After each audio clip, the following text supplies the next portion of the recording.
We are live. Welcome to Power Punchers, episode 6. Episode 6, D-Style. Subscribe to Calix Boxing 2 on YouTube. Catch the previous 5 shows. You can catch the previous 5 shows on the Power Punchers playlist on my channel. Catch the show in audio form as well on iHeartRadio on the HCP Boxing Network, man. We're getting it big, HCP Boxing Network. And I am being joined live, as always, by the head of HCP Boxing, D-Style Boxing. What's going on, man? Yeah, that's right. That's right. Wearing the merch, you know what I mean? Teespring. Okay, the link is on my Twitter at D-Style Boxing. You can get your D-Style Boxing merch, man. I'm ready, man. I am ready, like a power puncher right before a round. Right before the bell rings. I'm ready. You know what I mean? I'm just mad dogging Calix right now, like ready, bro. You know what I mean? I just need to sweat. You know what I mean? Let's go. And look, we already got the champion in the building. Run PMC coming to defend his diamond belt. What's good to Run PMC? Y'all hit the like button as y'all come in and stay tuned for later on in the show. We got boxing trivia.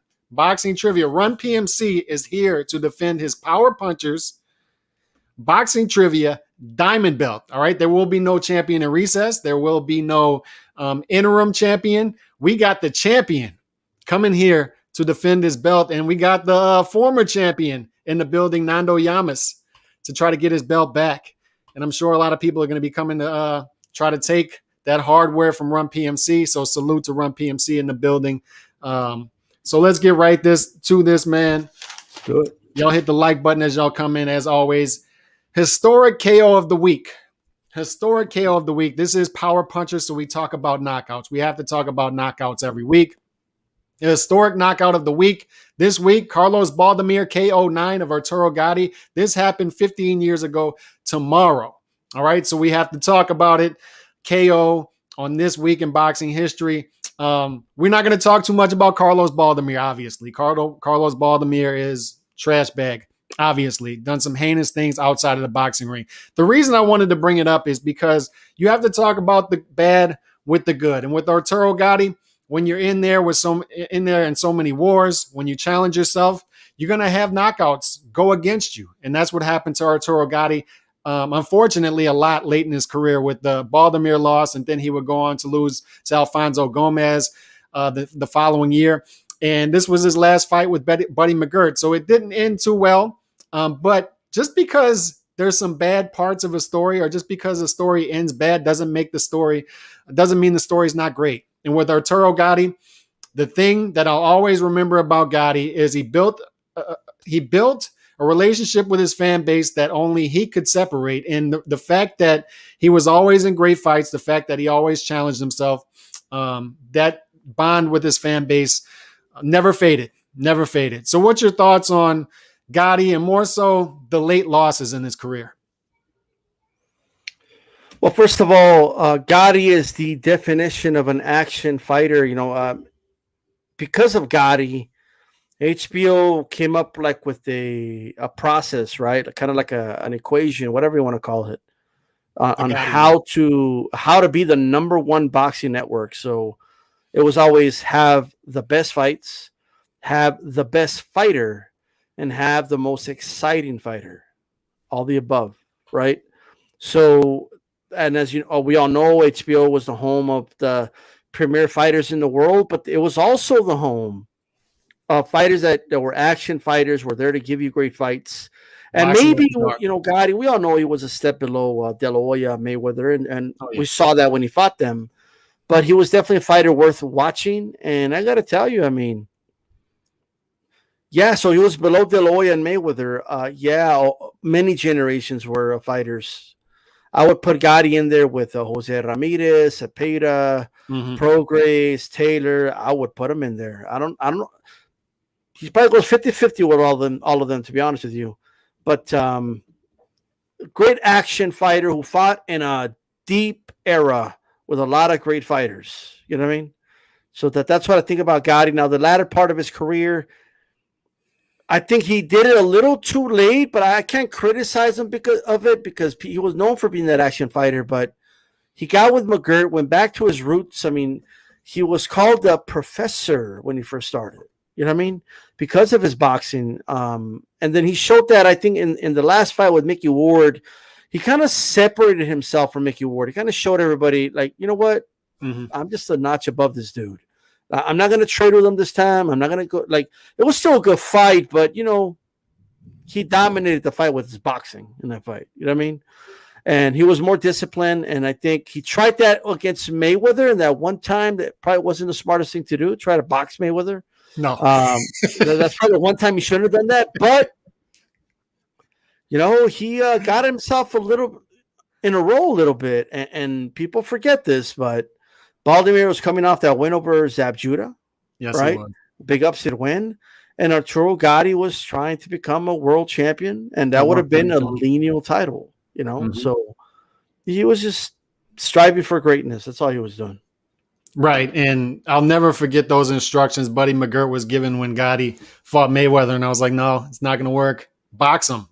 No, you're not going to win a fight boxing Floyd Mayweather, especially if you're Arturo Gatti. But he definitely was a step ahead of guys like Ward, but definitely a step below guys like Mayweather, De La Hoya, etc. But although it ended bad, especially with Alfonso Gomez, and he was a man without a weight class, as he said after that fight. I can't compete at 147. I can't make 140 anymore. It's time for me to retire.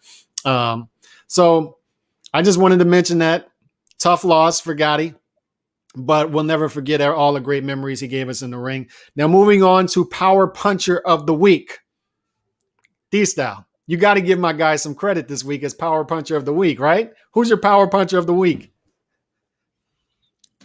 Look, man, I'm not going to give the award to Rolly Romero. In fact, my Power Puncher of the Week, shout out to the boxing voice, and this is a fighter that Ness is working with, by the way, Dakari Scott, 6-0, 6 knockouts. He knocked out a fighter Manny Pacquiao promotes or manages, and Jason Booth with one punch. It was a one-punch hitter-quitter. That's what it was, and I got to tell you, man. It was a nasty one. It was a nasty one. Great punch, one-punch knockout, and I'm looking about getting this kid on HCP for sure. And if you guys want to see it, I mean, dude, it's a one-quitter. Timber! There we go. I searched far and wide to not give this award to Rolly Romero. And by the way, it was a better knockout than the Rolly Romero fight. We got to keep it honest. Shout out to the Power Puncher. Okay. Look, Harris got 6-0, 6 knockouts. Perfect knockout before. Yeah, you can go on Instagram on the Boxing Voice and catch that knockout because it is nasty. He planked him. It is nasty. But I knew it, man. I knew you would find a way to not give it to my guy. I gave him a shot for Hispanic Causing Panic of the Week, right? I put him on the poll against Brian Castano. He got single-digit votes. Rolly Romero, my Power Puncher of the Week. How could you not love Rolly, even on skates?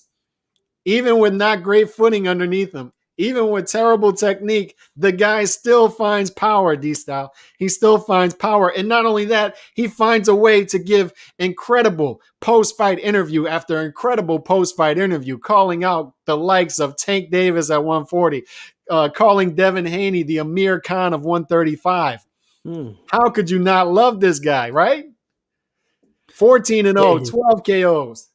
I always said that Corey Spink, he gives me Corey Spink's vibes, but a Khan it's made of the same cloth, right? Look, Rolly, Power Puncher Week for me, man. I got to give it to the Dakari Scott brother. 6-0, 6 knockouts. Rolly versus Tank, bring it on. We gotta have Rolly versus Tank. We gotta have it at 140. No, and I hope everybody understands sarcasm, by the way, because I'm drenching you in sarcasm because I don't want to see Rolly versus Tank Davis. Don't want to see it. But Rolly's going to be there. Rolly's going to have some fun moments. Rolly's going to have some fun fights. Give Rolly Cepeda. Yeah. Give him Isaac Cruz. But not Tank Davis, because like you said, he would turn into roadkill if that fight happens. But speaking of fights happening, and hit that like button as y'all come in, introduce yourselves in the comment section, all that good stuff. And by the way, boxing trivia at the bottom of the show. Boxing trivia, Run PMC is defending his diamond belt tonight. So try to take it from Run PMC. I don't know. I don't think Run PMC has it in him to defend. I don't think he has it in him. Damn. But we're gonna find out. Anthony Joshua versus Oleksandr Usyk is done. It's sealed. It's signed. It's delivered. Love this fight. Love this matchup on paper. What's your initial thoughts on it before we get into all the details about this? All right. What you cut off from what fight again? Anthony Joshua versus Oleksandr Usyk. Joshua. Let me tell you something, man. I love this fight. I just do. And I'm going back and forth with this fight. Like with my mind, I'm wrestling with myself. Like, because I could envision Usyk having a great performance against Joshua, but I could also see Joshua like stopping him in the mid rounds. You know what I mean? Mm-hmm. And it's going to come down to execution. That's going to be the word. Execution. Execution, ladies and gentlemen. Who's going to execute a game plan? And obviously, Anthony Joshua is a heavy puncher. Obviously, he could hurt guys. Obviously, he does a lot of damage. I get that 100%. But people are underestimating Usyk, and I don't understand why. This is a guy who was undisputed at cruiserweight, dominated at cruiserweight. It's not like he was competing and he squeaked out a lot of decisions. No, he dominated opponents. It, in my opinion, proved that he could take the heavyweight punch when he fought Chisora. By the way, Chisora is an inside fighter. Chisora is a fighter that you would think is going to give someone like Usyk problems. And Usyk still got through it. I do believe that if Usyk has the right game plan, he should do fine against Joshua. Joshua doesn't really he doesn't put his weight on guys like that. You know what I mean? If he holds, he's just holding until the ref breaks it up. So he fights at mid-range. What are two things that gave him problems when he fought Andy Ruiz, Joshua?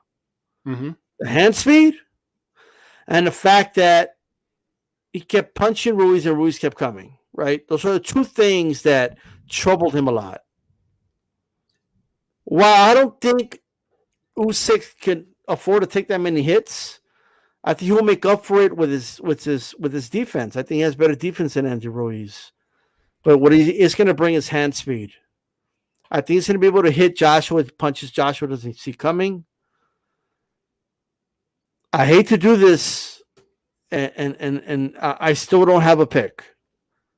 To me, it's a 50-50 fight. It's a close fight. Usyk can upset the apple cart here. He can. You think don't 50-50? Count Usyk out. Like, how can you picture Usyk losing? You haven't seen him lose. Correct. I mean, just think about that. Correct, but listen. Jumping up from cruiserweight to heavyweight is not something you can compare to anything else in boxing, right? Like this isn't even like moving up from welterweight to middleweight. I mean, you're talking about a guy who was fighting somewhere between 190, 200, somewhere around there, moving up and fighting guys who are 250. What's Joshua, like 6'6", 250, something like that, maybe slimmer, 240, whatever he is. You're giving up a lot of weight, a lot of natural weight, D-style, a lot of natural weight. So to me, it's not as easy as saying, okay, Usyk is technically better at this than Joshua. You have to bring in the whole weight issue. What is this equivalent to? I mean, is it equivalent to moving up from welterweight to super middle? Is it even equivalent to welterweight to light heavyweight? I mean, this is a big boy move right here. We haven't seen this done, since Evander Holyfield having success. Roy Jones did it against John Ruiz, moving up from light heavy to heavyweight, but there was no sustaining it. He did it one time. All right, Usyk, we've seen fight at heavyweight 2 times. He was successful, but there was a clear drop-off, right, from how dominant he was at cruiser. So my big question is Usyk that one of those types of guys who, like Tyson Fury, who shows up in the big moments and fights beyond himself, and he'll show up against an Anthony Joshua under the big lights, 60,000 people against a much bigger guy. But I question, can this guy take Joshua's shots and keep coming? like Ruiz did. Yeah, And but he wasn't gonna and fight that way. Ruiz is a much bigger puncher than Usyk at heavyweight. Is he though? I think so. I Like, would like think so. when have you seen Andy Ruiz like knock somebody out smooth, like with one punch? Yeah. I haven't seen it. I've seen him accumulate punches on guys, right? I seen him do that. What he uses his hand speed to hurt guys. Furthermore, Andy Ruiz is a big, let's say, heavy set guy. Okay, he has a lot of lard on him. Okay, I'm just gonna put it kindly. Yeah. If he had a six pack and was in shape like that, I don't think he's as big as Usyk. Usyk's taller than, he's a bigger dude than Andy. Doesn't weigh as much because Andy's carrying a lot of, extra weight, right? But Usyk's 6'4". People are talking about this guy like he's an itty bitty little dude. Like he's bigger than Evander Holyfield was. You know what I mean? Evander Holyfield moved up to heavyweight, did his thing. Who else? David Haye. He had some success, right? Now, David Haye was different because he had that big dynamite hand, right? Mm-hmm. But I just think if you compare Usyk to Joshua, isn't it fair to say Joshua's a little robotic compared to him? Yes. Like Usyk's a more freestyle fighter. He's more fluid. Mm-hmm. It's like Bruce Lee said. It's like water. Think about it. Like all I got to say is this. Joshua boxes guys from the mid-range, right? And look, he hits like a Mack truck. But Joshua knocking somebody out is true about everybody, bro. It's not just true about Usyk. Like, I believe if Joshua catches you clean with an uppercut, he'll take anybody out, So, yes, of course, if he catches them flush, can he knock him out? Absolutely. But I just don't buy the narrative that Usyk's this itty-bitty little dude. Because I just don't think he's that itty-bitty of a dude.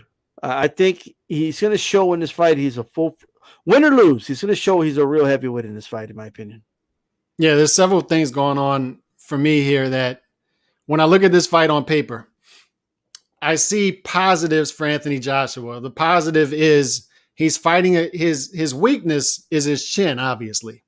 All right. So, and his survival skills once he gets hurt. So he has a guy in front of him who is more of a natural cruiserweight, a smallish type of heavyweight compared to other heavyweights that are at the top, compared to Tyson Fury, compared to Deontay Wilder, and maybe some other guys who aren't as talented but are still big punchers at heavyweight.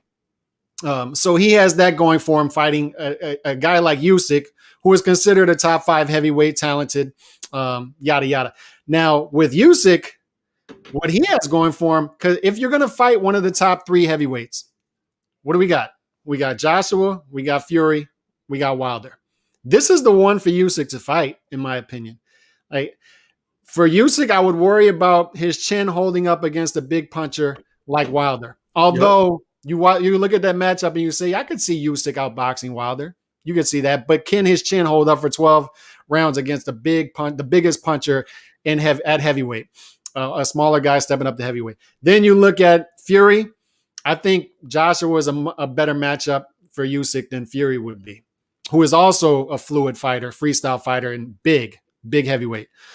So out of the 3, I think this is the most winnable fight for Usyk. You say 50-50, I would make it 60-40. I would lean it 60-40 towards Joshua, in my opinion. I just think like if you match this, if you shrunk these guys the same size naturally, I would say I would pick Usyk there. But I can't ignore the weight, man. That's a huge jump. It's just a big jump. It's just a big jump from fighting. Like if you can make cruiserweight, you're naturally a smaller guy than guys who cannot make cruiserweight. And Anthony Joshua, there was never a time where he can make cruiserweight, right? Like at least not any time in recent history. So he's a much smaller guy. He just is naturally. Now he can build himself up, but he's still a much smaller guy. Now the question is that I put in the poll, 16 votes. Will Anthony Joshua become undisputed champion in 2022? The reason I throw that out there is, first of all, the first hurdle he has to pass is beating Usyk. Second hurdle he has to pass is Fury and Wilder actually fighting each other, and then agreeing to fight him after that.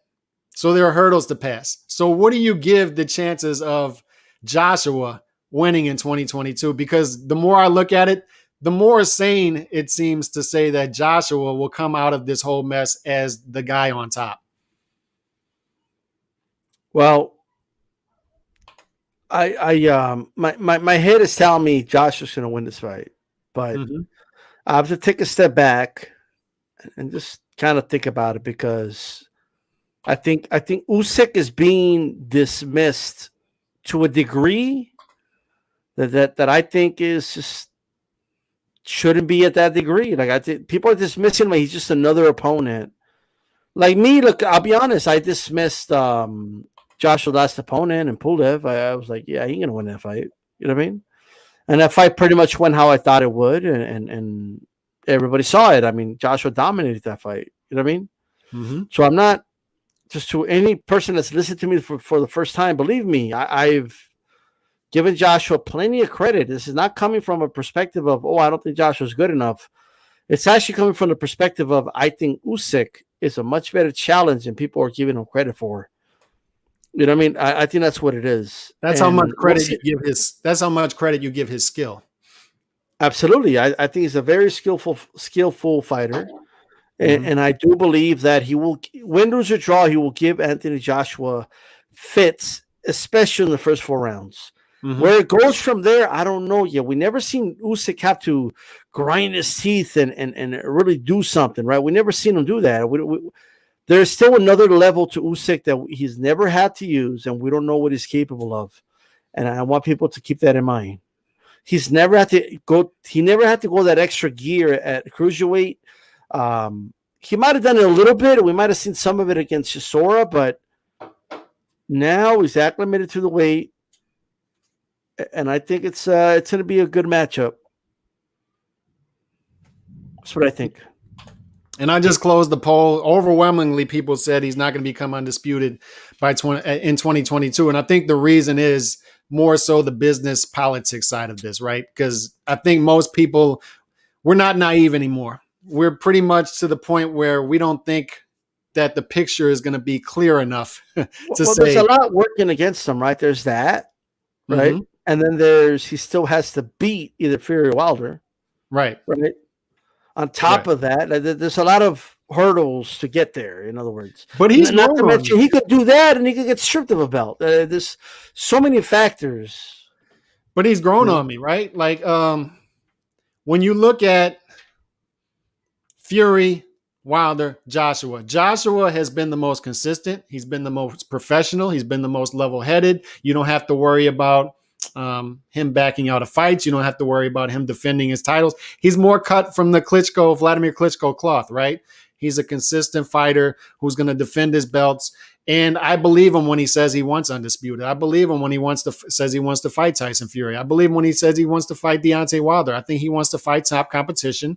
I think he's always in the gym. He's one of those type of guys. So I think it would actually be best for boxing if he comes out of this on top when the smoke clears.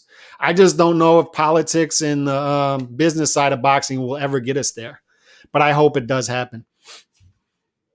Anthony Joshua all day, every day. You know what I mean? I'm just saying right now, like that's where I'm at.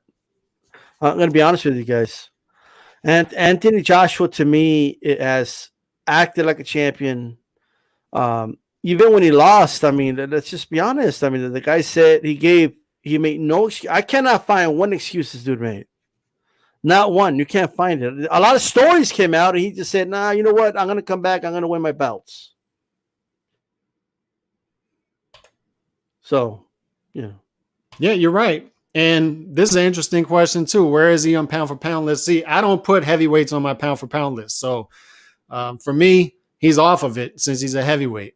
I don't know. That's just how I've always viewed it.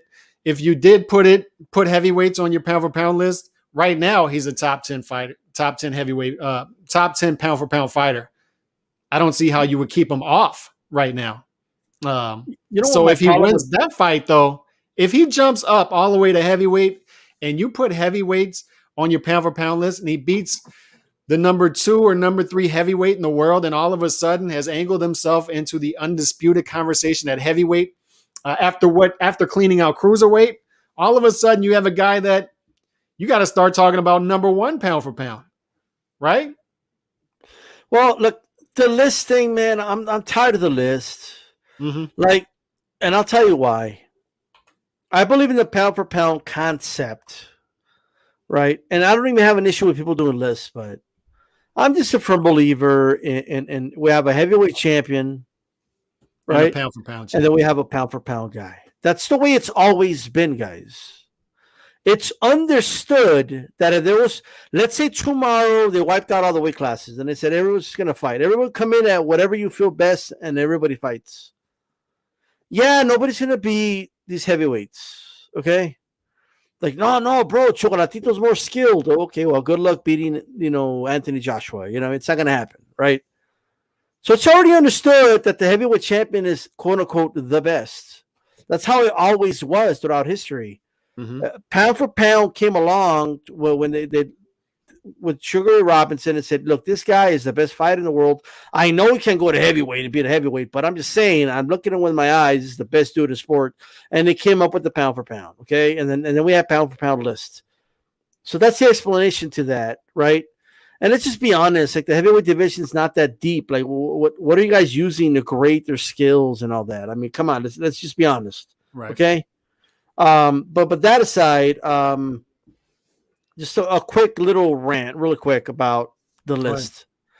It's just another reason to divide boxing fans. Because somebody gets butthurt because you don't have this one dude in the list. And why do you have this guy, but you have this guy? And, oh, you're being biased for this guy. You're putting him. Oh, he's number 7. What do you mean? He should be number 4. You're biased against him. What do you mean, in a way, he's not number 2? You don't like Japanese people. What do you mean this guy ain't in your list? You're a racist. Oh, well, what do you mean about this? And, God damn, bro. Fuck these lists, okay? Fuck everybody. Fuck your list. Okay, I don't give a fuck about your list and who you put on your list. Everybody's list is their list, and that's it. Who gives a shit? It doesn't even matter. These guys should be fighting the best in the division anyway, right? Like, Inoue's not going to fight Fury, so why the fuck even have, like, dude, these people, like, boxing fans have, like, these vicious debates, right? Like they go at it. They attack each other's mothers and P words and F words and they dox each other over who should be number 3 pound for pound. And why don't you have? Why is there enough Americans on your list? And you have too many white dudes on your list, and you got too many Mexicans.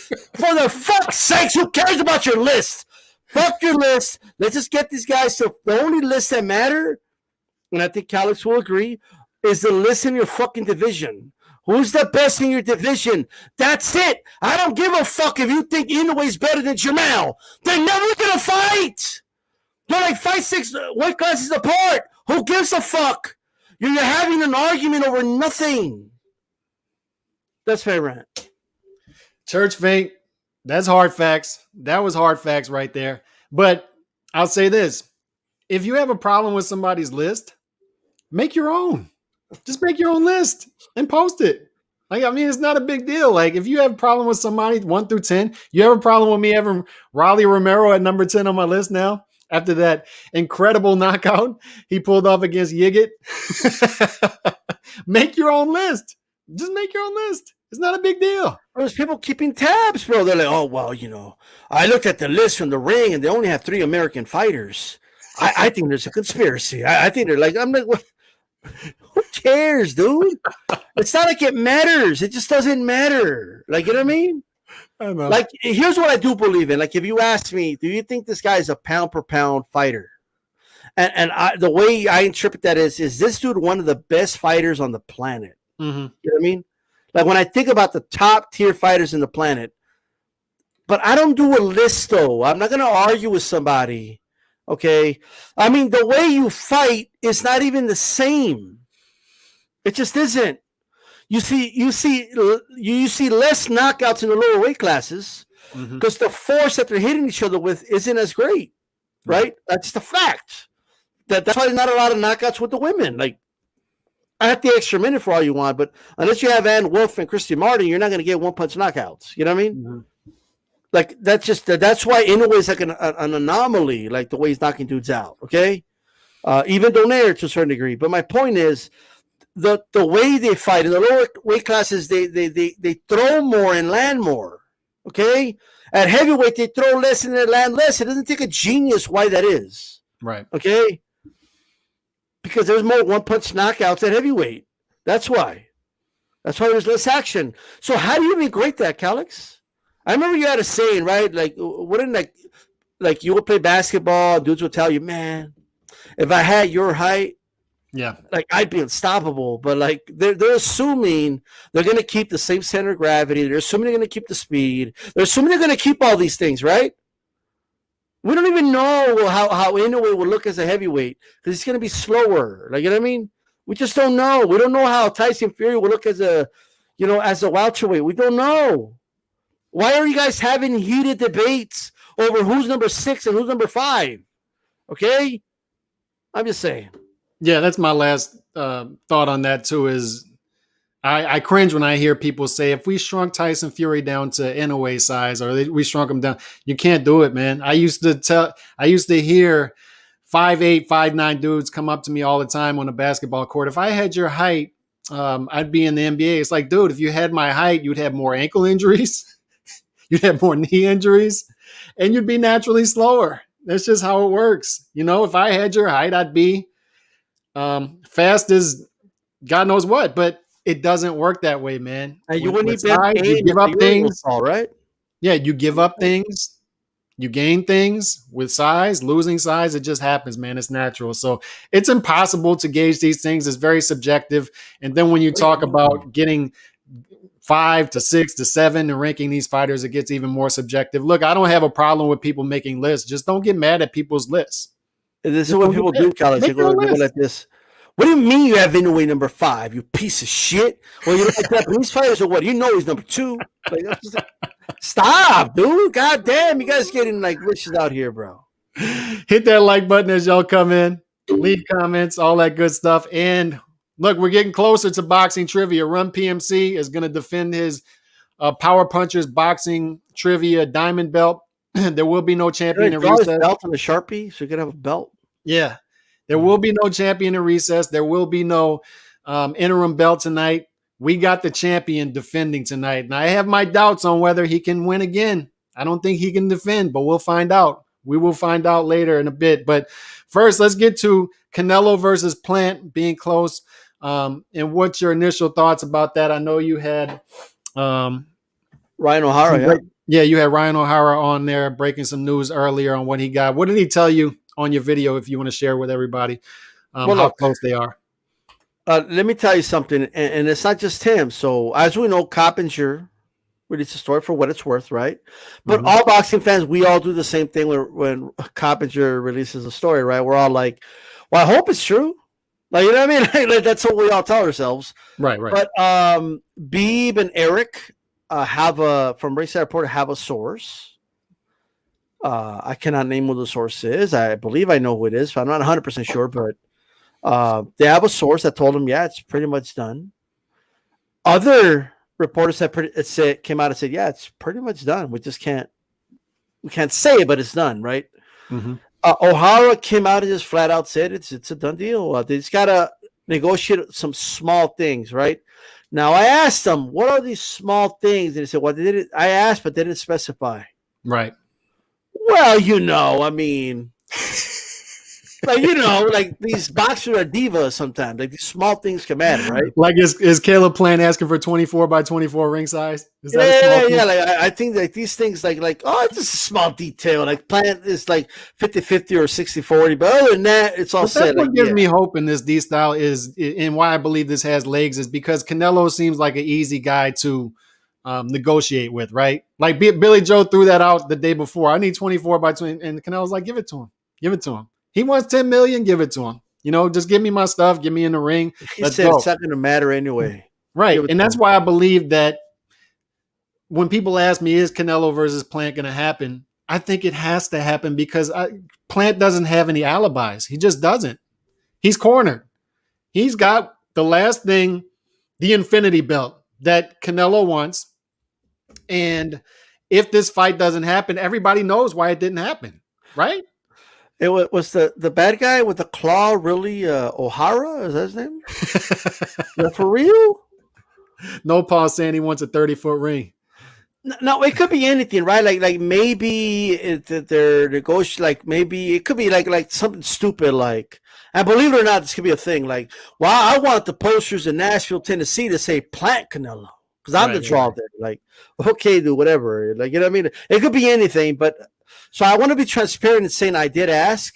He said he asked, and they didn't tell him what the small things were. Right? I mean, so I don't know yet, but he seems very confident though.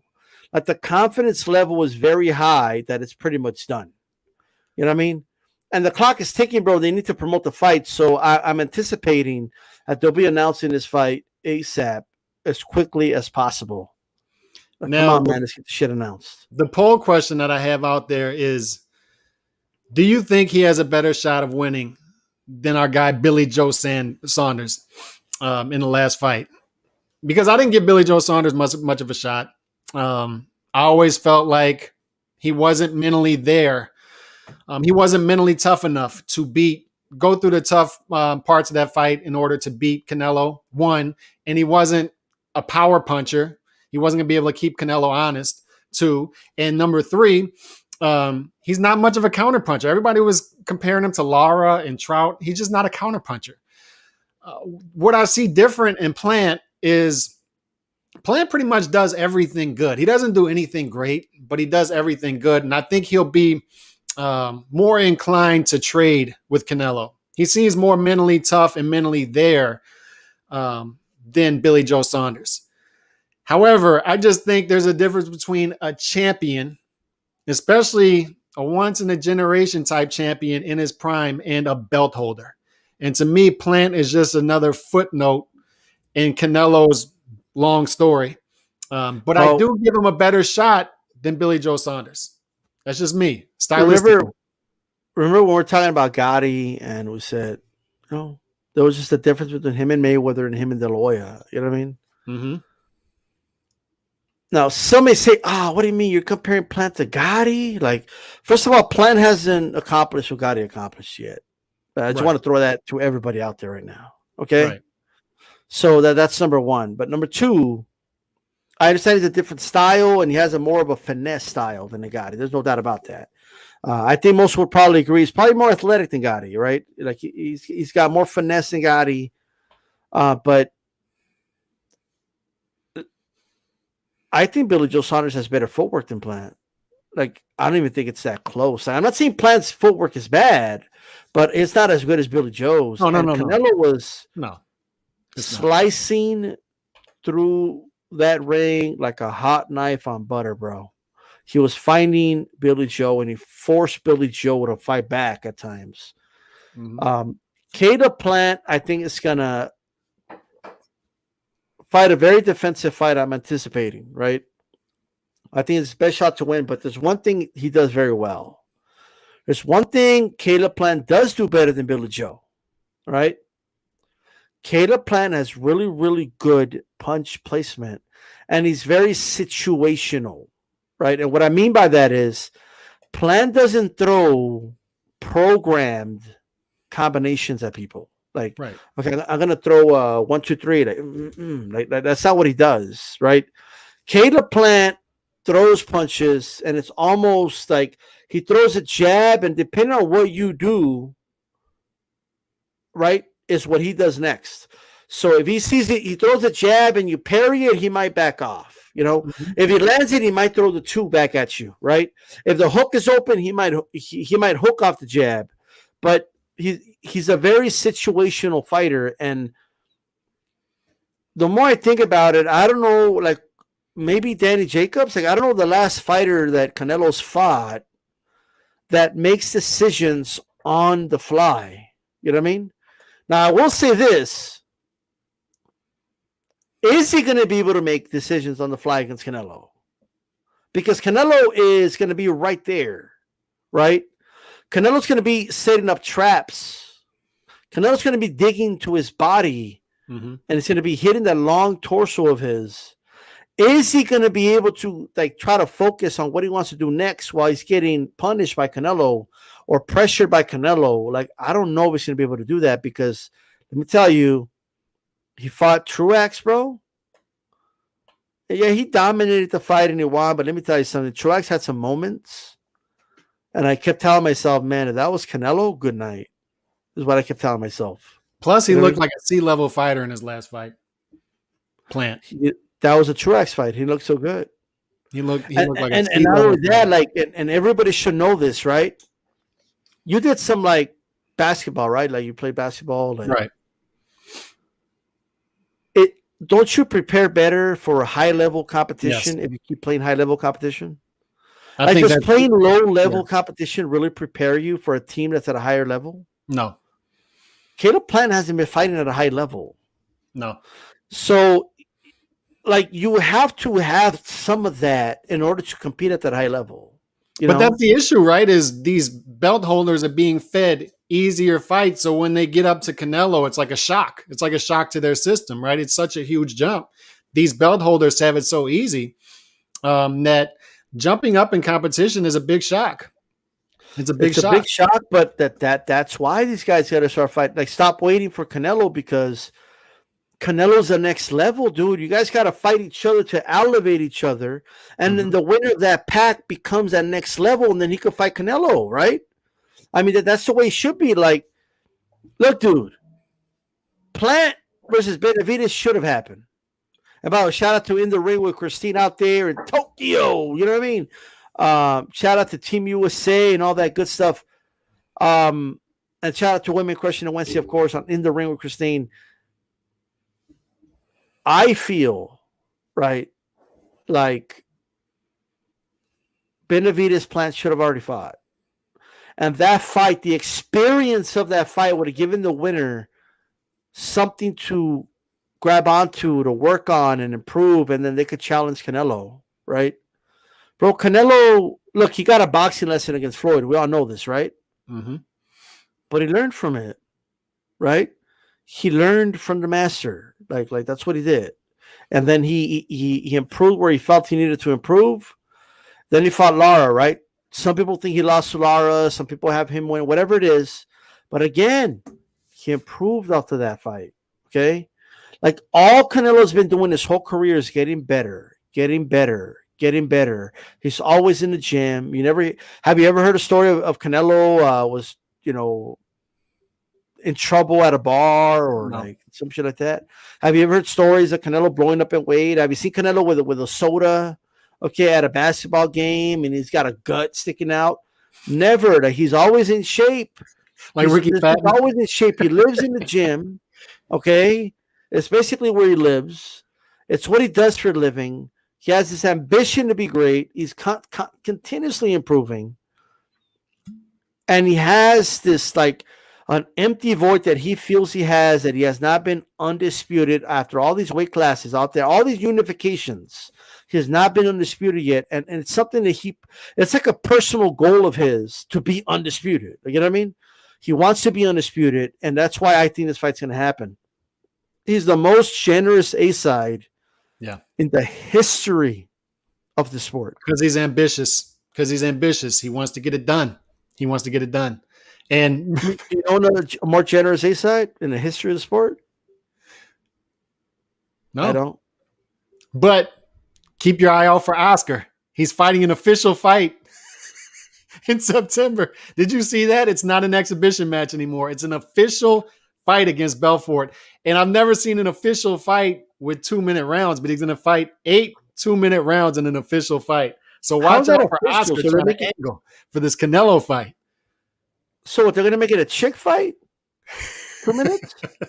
By the way, shout out to the women out there. Well, what I'm saying is, what do you mean you're going to fight 2 minutes? Like, well, it's an official fight for his record. Why not drop it to 6 rounds to 3 minutes or something? Like, he's going for the 40th win. I just saw that.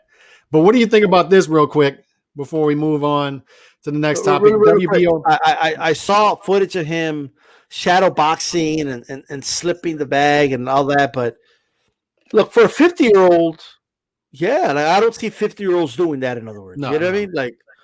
Like it looks impressive for his age, but it doesn't look like, oh, yeah, totally. Put him in the ring with Triple G and Canelo good. You know, it doesn't look that good. He said he's in the best shape of his life at 48. But look, WBO just ordered Crawford versus Porter, 30 days to come to terms. I hope that happens. God, I hope that happens. I hope. That would You know be what I a mean? phenomenal fight at 147 because Porter's not going to back down. Porter Oh, comes to like that fight. Snow White. Remember Snow White, the Seven Doors? I hope. To Porter Crawford we go.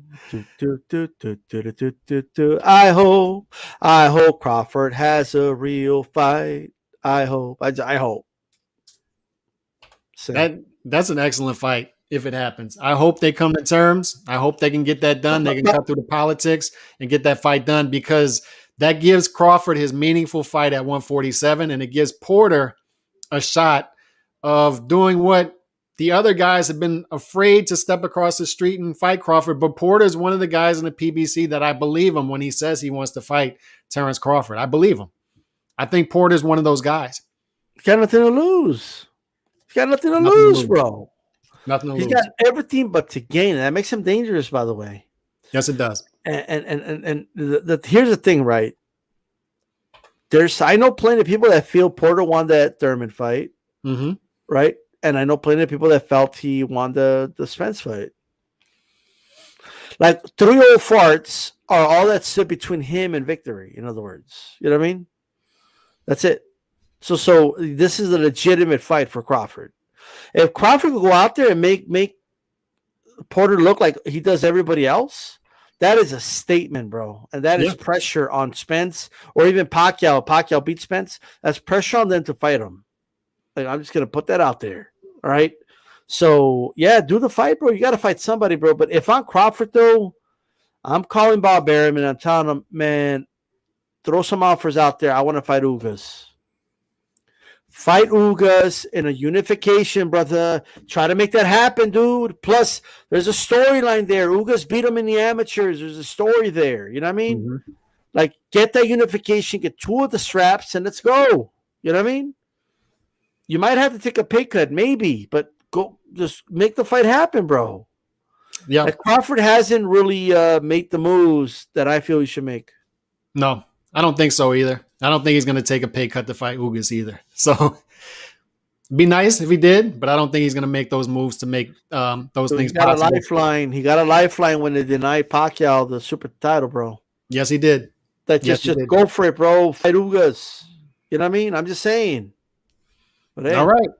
Hit the like button as y'all come in. Hit the like button. And we are close to boxing trivia. One more topic before we get to boxing trivia. Our guy Run PMC is going to defend his belt, that diamond belt. We got some good questions tonight. We got 8 questions tonight. So we'll see if anybody can take down Run PMC as week 3 champion for that diamond belt. Before we get to that, I want to show appreciation to Jermell Charlo and Brian Castano. This is Charlo Castano Appreciation Night on this channel. The reason I'm bringing this up is because everybody's talking about scorecards and scorecards and scorecards, and barely anybody's talking about the actual fight. You have some people talking about the fight, breaking down the fight, and it's fine to talk about the 117, 111 scorecard, rail against it. It's fine to compare scorecards and whatnot, but I just feel like we're not showing enough appreciation to 2 guys who came together and fought each other and said, we're going to figure out who's the best in the division. Everybody pretends to want the best fighting the best until the best fight the best, and then we still complain. Look, it's fine to rail against the scorecard. It's fine to say we need to fix this. You demand a rematch. You demand better judges, but you still show respect to Charlo. You don't say, oh, Charlo was exposed. Charlo looked terrible. Charlo should have done this. Castano's not that great. 154 is an overrated division. You don't get into that. All right? Because guys look more normal when they're fighting top competition because they're in there but with better competition. It's easy to look great when you're fighting the competition that a Tank Davis is fighting, per se. All right. Mm-hmm. A lot of these guys are being fed easy fights. And then we big up those guys saying, oh, he looked great. He looked great. But then when the top fighters fight each other, what do we get? We get complaining and moaning. All right. And I'm sick of it. Show the guys respect. Show them respect. All right. Mr. Boxing Today put out a poll last week before this fight happened. He's like, why do you follow boxing? 98% of people said they want the best to fight the best. And I told them, you're lying. They're lying. They're lying to you. They don't want the best to fight the best. If they did, they would demand it more. And they would praise the guys who actually do that. They would put the guys who actually do that on the pound for pound list, instead of guys who pass the eye test with flying colors because they don't fight anybody on the pound for pound list. You have any thoughts on this? Because it burns me up. It burns me up. Yes. Charlo fought Castano. Charlo fought Rosario. Charlo fought Harrison twice. He fought Trout. He fought Lubin. He fought Marta Rosen. Castano fought outside of his home country, like, what was it, 9 out of his last 11 fights to get to this moment to fight Charlo. He fought Teixeira. He fought Lara. And he did this stuff outside of his country. He only fought in his country 2 out of the last 11 fights. So he took the tough road to get there. Reward the guys who take tough roads. Reward the guys who fight like champions, behave like champions. Like Anthony Joshua is doing right now, taking on all comers. He's behaving like a champion. Reward these guys. Or else we're going to continue to get fed bullcrap. I'm more convinced than ever that it's not the promoters, it's not the managers, it's not the judges, it's not the drug testing, it's the drugs, it's not any of that. All right, it is, but that's not public enemy number one as to what's the scourge of boxing. The scourge of boxing, the real disease in boxing, is the boxing fan. The fan.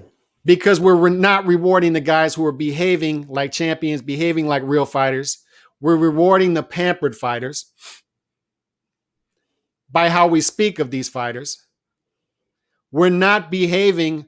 Our actions don't back up what our words are saying. We say we want the best to fight the best, but when it happens, what do we get? We get more nut hugging of your favorite fighters. We get more. You'd rather talk about these boxing fans. They'd rather talk about purse splits, pay-per-view buys. All right. They'd rather defend their favorite fighters at any cost. They'd rather get the clickbait than give the fighters who behave like real fighters their credit. And I'm sick of it. What do you got? On Saturday night, we watched a lion. He called himself Lions Only. We saw a lion trying to defend his pride. I don't mean pride in the way we think of it. I'm talking about the jungle. I'm talking about, for those that don't know, lions are in packs, right? There's a male lion that defends his pride, right? Defends his pride when necessary. Takes care of the pride and fights for the right to be the leader of that pride. Eventually another lion comes around and tries to take over, right? It's time for me to take over. You're too old, whatever it is. You're not strong enough. That's what he was doing. He was defending his pride. The pride was 3 of the belts in the division. Supremacy at 154 pounds. Mm-hmm. And he was defending it against an Argentinian powerhouse in Brian Castano, who has upset the apple cart multiple times, went across the street and snatched that belt from Teixeira, brought it over to PBC and said, I want to put this shit on the line. Let's go. And Charlo said, okay, let's do it. And they made a fight happen. Like you said, what boxing fans say they want. Boxing fans say they want the best to fight the best. Just like women say that they want nice guys. Something like that, I guess, right? Yeah. I'm sure they did a poll. Oh, yeah, I want the nice guy. Okay, of course you do. Sure. Right. Sure, boxing fan, you want the best to fight the best. Sure, okay, of course you do. That's not what you showed me. And it goes back to what I said about the pound for pound list, Alex, because it's always, oh, well, they're lucky and Inoue isn't in this division. Or else they wouldn't be, they're only fighting each other because they suck. And like stuff like that. Like, you don't know what Inoue would look at 154. He's not even campaigning at that weight class. Why is it even a topic? Why does it matter? Why are we doing the na boo boo bullshit? Oh, look, a lot of people said that Jermell should be top pound for pound, but he struggled. Look at how petty and stupid are boxing fans. That's the type of shit you do in third grade, dude. And I've seen dudes that are former writers of The Ring saying stupid shit like that. I've seen people that work for The Ring retweeting shit like that. And we wonder why there's some boxing fans that run to the arms of extremists here on YouTube to just tell them what they want to hear and shit. And they wonder why we hear dumb shit like, oh, they're in code and other dumb shit. Okay? My only code is I want to watch the best fight the best in every weight class. Does it matter if you have Jermell number 3 or number 9 or he's just off of your list in pound for pound? Does it fucking matter in the grand scheme of things? These were the two best, and they proved they were the two best fighting for supremacy in the division. Is it not what you want? It's what I want. It's what I asked for, so I'm not going to turn around and ask it's not what I want. It's what I want. If you face better opposition, you're not going to look as good. Like if you cherry pick opposition. Calix, how would LSU look if their whole schedule was against Conference USA? Undefeated. Right? I mean, they almost go undefeated anyway. But how would they look? Like the best team ever. Like the best team that ever lived. Oh, look, man, they're scoring 60 points a game. How are they not the best? Well, yeah, look who they're playing, dude. Look who you're fighting. And I don't want to pick on Tank. I don't. But I'm going to have to. Tank has never fought a dude that was number 1 in his division ever. He's never done it. Tank's like in his late 20s, dude. It's about time. In fact, he's never fought somebody that was number 2 ranked in the division. He's never done it. He's never ranked somebody ranked number 3 in a division. Never done it. I don't know if the Puerto Rican cat, Pedraza, was in the top 5. I don't know. But if he was, that's the only guy. That's it.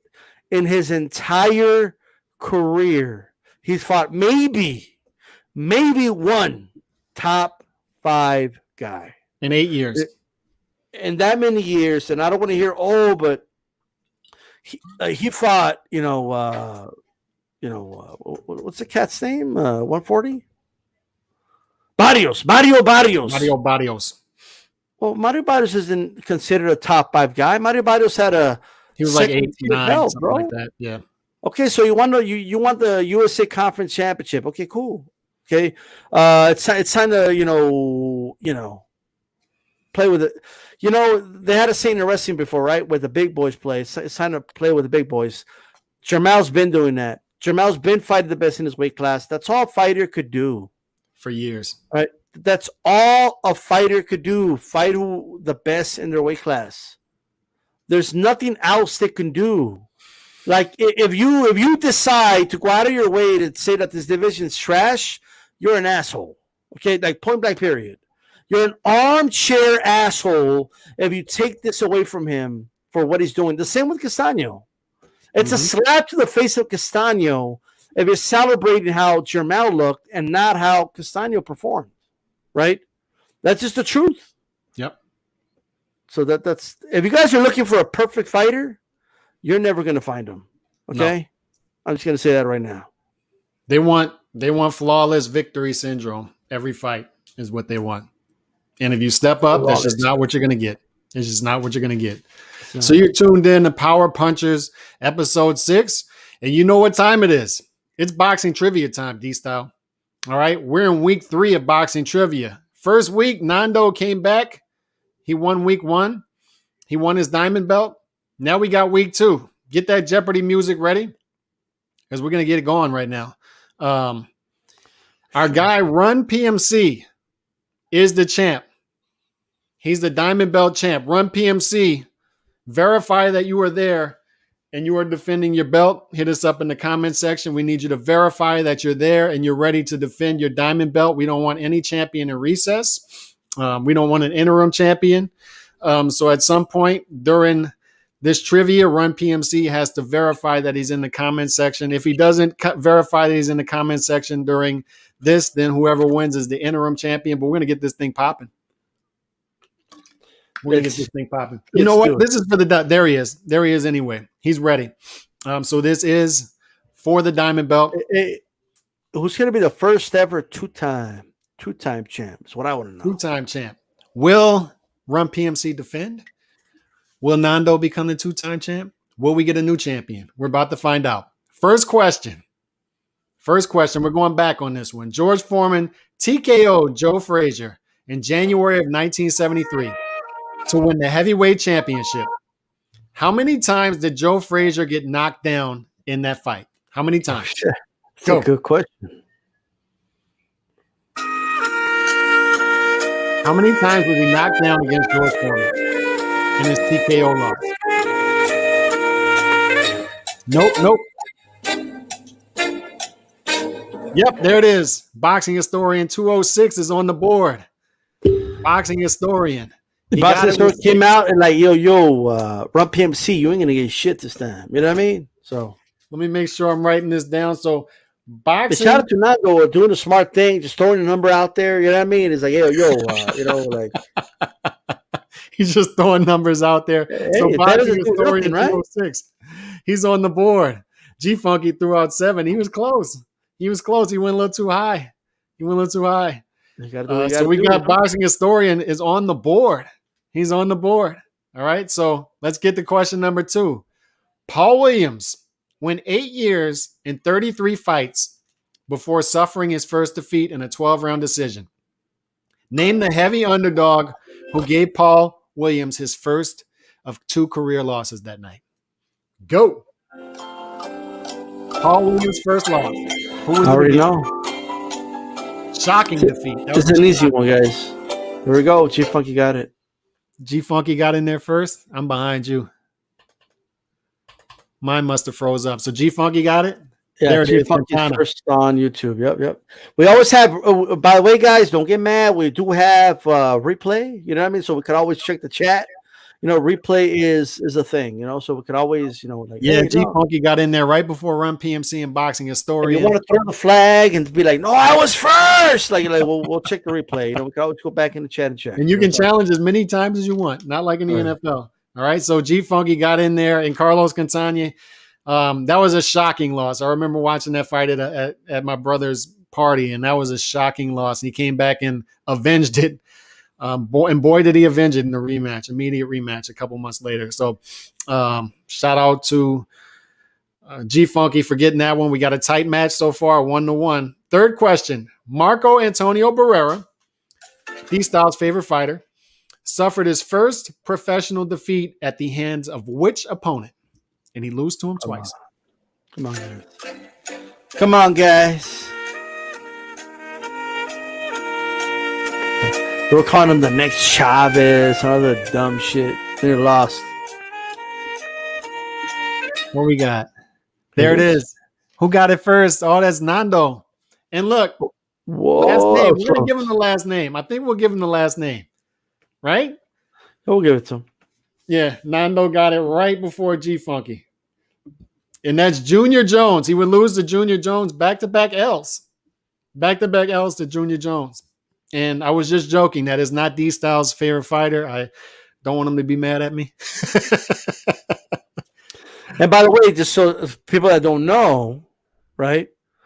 I mean, just to show them how it's done, right? Morales beat Junior Jones. Just to kind of show them, like, yo, Morales, let me show you how it's done. and then he did it. You know what I mean? One of the many reasons Morales is greater than Marco Antonio Barrera. That's right. Question number 4. Let's get to it. I like this question. I like this one a lot. Who was the Ring Magazine Fighter of the Year in 1998? Go. Ring Magazine Fighter of the Year, 1998. I think I know who it is, but I think this might take him some time. We're going to have to look this one up. did somebody get it? Yeah. Run PMC got it. Floyd. Right. That was a big year for Floyd. I was surprised when I saw this because this is early in Floyd's career. But you know what Floyd did that year? Like, this has to be Floyd's best year as a professional. Floyd fought 7 times. He fought 7 times, and he capped off the year by winning the WBC title at 130 against Genaro Hernandez, and then defended it against, like 2 months later, against Angel Manfredi to top off the year.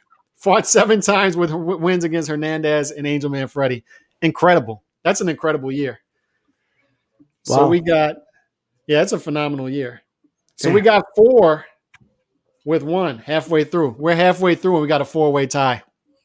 We got ourselves a match. It might come down to the last question, guys. You know what I mean? Last week, Rob PMC, he got the knockout before the last, question, but I don't know this time, brother. Run PMC's, he's there.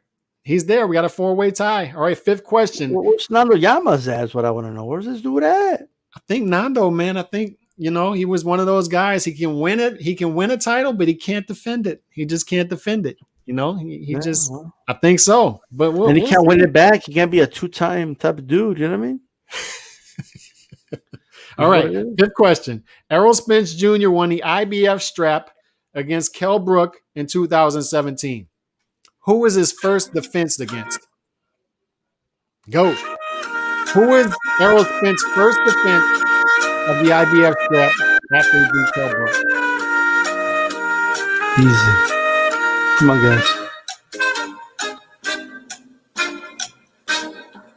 There we go.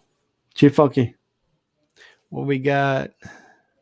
Well, actually, was it Algeria or Ocampo? No, it wasn't either. Run PMC got it. Okay. Lamont Peterson. Nobody else put Peterson before, right? Why did I think it was Ocampo? Ocampo was his mandatory. Yeah. Right?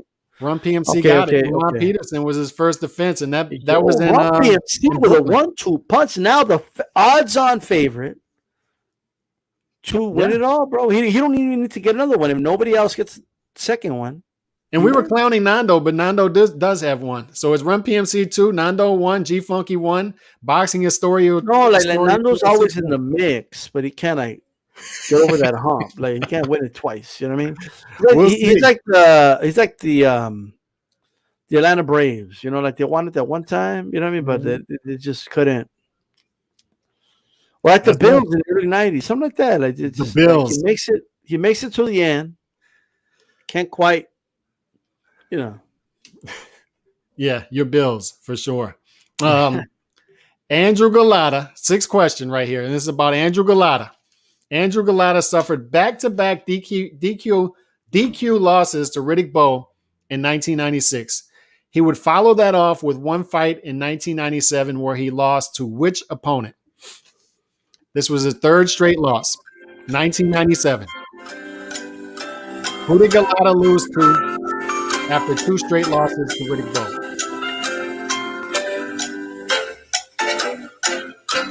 Let's see what we got. You did it? I'm behind you, so. Because you're looking at StreamYard. It's about 10 seconds delayed. Yep, G-Funky got it. Lennox Lewis. By the way, G-Funky says he has a challenge. What's the challenge from the last question? I hope. What is the challenge exactly? Just so we know. I hope we don't have controversy. I don't know what he's challenging. But yes, Lennox Lewis was the 3rd straight loss after the 2 DQ losses to Riddick Bowe. He would go on to lose to Lennox Lewis for the WBC heavyweight title in 1997. So Vegas has changed the odds. Like now it's even money with G-Funky and I was thinking, I was feeling like G-Funky was going to bring it tonight too. And by the way, no collusion here. Like there was no inner workings between the HCP. I did not give G Funky any of the No, questions. but what's the screenshot? Like I don't get what the. It's He gonna said he's got show a you, screenshot. right? Because let me do this. Let me take a picture. You know what I mean? Let me. You screenshot. I'm gonna ask the seventh question, and we will take his challenge seriously, and see where we go with that. All No, right. what is he challenging though? I just don't know what he's challenging. He's saying he got Junior Jones in before Nando did, but I saw Nando put Jones in before Junior Jones. No, so I see Nando first too. I'll take a picture right here. There we go. Yeah, I saw that too. And if others could take a screenshot, it won't go by majority. You know what I mean? We all have screenshots, and Nando's telling G Funky to stop crying. All right, seventh question. In Contender Season 1, we got ourselves a Contender question here. I was a fan of the Contender, as I'm sure a lot of people were.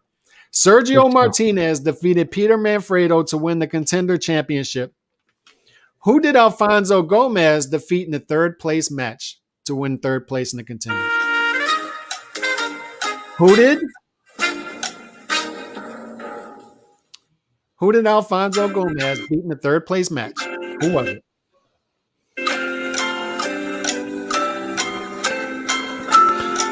Joy Spencer was still in his daddy's nutsacks, Nando.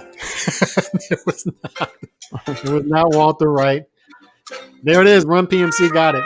Jesse Brinkley. So Run PMC has 3. Run PMC's got 3. Oh shit! Run PMC with 3. G Funky with 2. Nando with 1. What? Boxing Historian 206. Why were people throwing out Spencer like the youngest prospect in boxing right now would be under fighting Manfredo? I'm sorry, Alfonso Gomez. Come on, guys. And just throwing out names. Yep, that's right. Jesse Brinkley from Reno. Jesse Brinkley would go on to fight on ESPN multiple times after that. But Alfonso Gomez beat him for third place. And I thought that was the best season of Contender. I thought that was a great season, by the way. So it was the only good season of the Contender. True. That is true. Although season 2 was pretty good. Eighth and final question. And I actually saw A-Rod allude to this earlier in the chat because this happened 39 years ago today.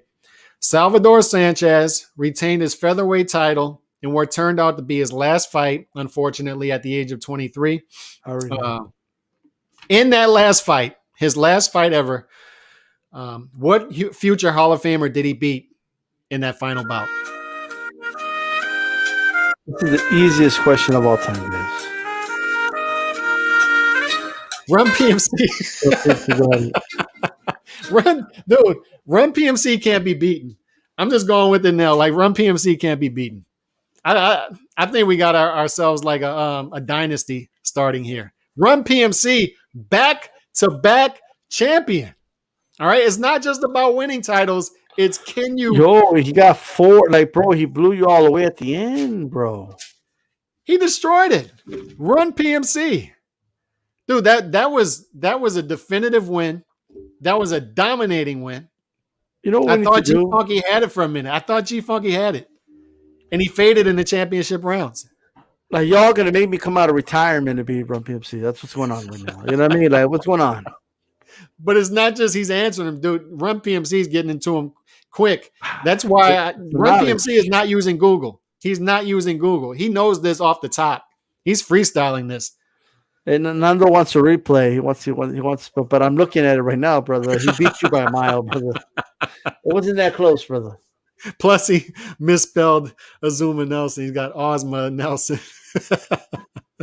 So shout out to Run PMC, back-to-back champion, week 2 champion, week 3 champion. We might have to design a belt, like a belt for Run PMC, like a special belt for Run PMC if he continues to win back-to-back weeks. I mean, I already know what happened here. Look. It's obvious that Run PMC is in a weak division, right? It's obvious and nobody's bringing it. You know what I mean?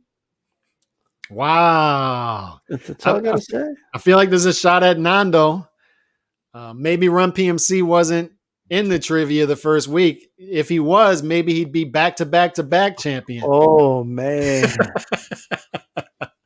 But I think we got a force here. We got a force of nature here, and we might have the Sugar Ray Robinson of boxing trivia here on our hands with Run PMC. So shout out to him. I have to be honest. I was stumped with who Alfonso Gomez be in the contender in the third place match. I didn't know that. I still remember that season like yesterday. So that was an easy one for me. But I would win a contender series. I feel like Nando used some type of. I think he drugged some of the opponents. You know what I mean? I think something happened. Still number one and going to be that way for all these doubters. So Run PMC, I think he's going to be around for a while. I think he's going to be tough to beat. This guy is going to be tough to beat. So shout out to him. Shout out to everybody who tuned in and participated. And Power Punchers episode 6, man, fun show. Tune in to D-Style Boxing. In a way of we'll figure it out, but there could only be one Power Puncher of the week. But we got to figure it out. That's right. So give me your final KO, your thoughts of the week. Look, my final thoughts is this. As boxing fans, let's practice what we preach, right? Let's practice what we preach, ladies and gentlemen. If you say you want the best to fight the best, you want Undisputed and all this other shit, then when there's an undisputed fight, don't pick and choose when that fight matters or not. You know what I mean? When the best are fighting the best, don't pick and choose when it matters to you. Let's just be consistent. You know, like consistency, it will set you free. And lastly, man, this should be the week, bro. This should be the lead up to the big heavyweight fight. And we don't have it. So what are you going to do? Instead, but we got Joe Joyce, a juggernaut against Stockholm. Woo, like, you know what I mean? That's like that's what we get instead. You know what I mean? So there you go. It leaves a void. But what I'll say is stop with the revisionist history too. Stop with this guy was in a tough fight, so maybe the whole division isn't good type of talk. You know, maybe 154 isn't as strong as we thought because number one fought number two and number one didn't look as good as we thought he would. And you know why number one didn't look as good as they thought he would? Because these guys who are casual fans pretending to be true boxing fans didn't even know who Castano was. Let's keep it real. Let's be honest. They didn't do their homework. They didn't watch this guy. They didn't put in the film. All right, so stop with the revisionist history. I'll also say this right here, WBO ordering Crawford versus Porter, make that fight happen.